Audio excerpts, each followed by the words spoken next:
Prime Minister David Cameron has been here in Jaffna for about an hour and 15 minutes. And the visit started with him going in to see the Chief Minister, Tamil. Whilst he was in there, there were two demonstrations outside. The first, very ordered and very similarly printed protest banners. Some of the slogans read, "Time to investigate British colonial atrocities." Then our attention was drawn to a rather bigger demonstration much further down the road, and that involved a large number of women holding photographs and letters depicting what had happened to their lost loved ones. There were many women in tears, hanging on to the journalists who were there, including myself, begging us to take letters and give them to David Cameron. In the end, there was an armful of letters pleading for some sort of action. But most of these young men, as they were when they surrendered to the military, have never been heard of. Indeed, all of them have never been heard of again. And it all happened probably 4 or 5 years ago at the end of the war. So the hope that they will ever be found in any form is not strong. Of course, it's always difficult when you're in a situation like this because, of course, there's always the danger that things have been orchestrated by one side or the other. But this, to me, felt very emotional and very heartfelt by the people that we saw.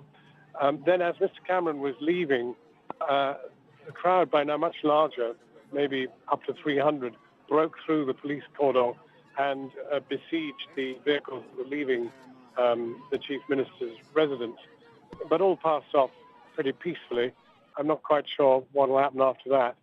And then we went on to a second port of call, which was the main Tamil newspaper, whose editors down the years have suffered pretty considerably under a degree of restriction by the authorities, where the Prime Minister was shown a number of burnt-out printing presses.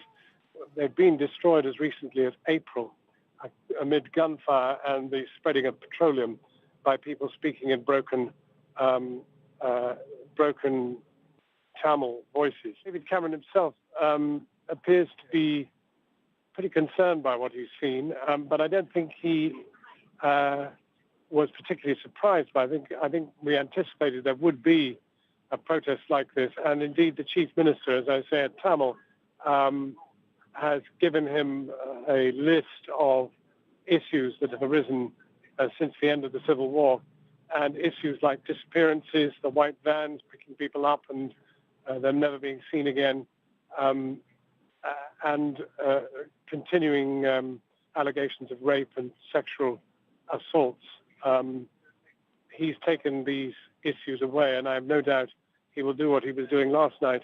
He'll be calling the Human Rights Commissioner, Navi Pillay, from the United Nations and giving her a feed of what he's experienced. Well, of course, there's been a complete contrast in reaction to Channel 4 up here. Around Colombo, and indeed between Colombo and here, there is some considerable hostility towards Channel 4 for the films that we've made. But up here, amongst the Tamils, if they see your press badge and see that you're from Channel 4, they immediately run forward and grasp your hand and hug you and the rest of it. So there's a rather different reaction up here to that we're getting down south. I'm just passing right now another very highly ordered, very highly ordered demonstration. Don't obstruct peace and reconciliation is the order to Mr. Cameron here. No, hold on to the driver, I'm saying. Let's get a picture of this. We'd like to live in peace, uniting as Tamils and Sri Lankans. Investigate colonial crimes. Investigations are needed into crimes during the colonial period. So these are people who definitely do not have much sympathy for the Tamil protests that we've seen, and who would much rather we talked about whatever the Brits got up to all those years ago when they were running this country, rather than investigate the allegations of war crimes of a much more recent nature.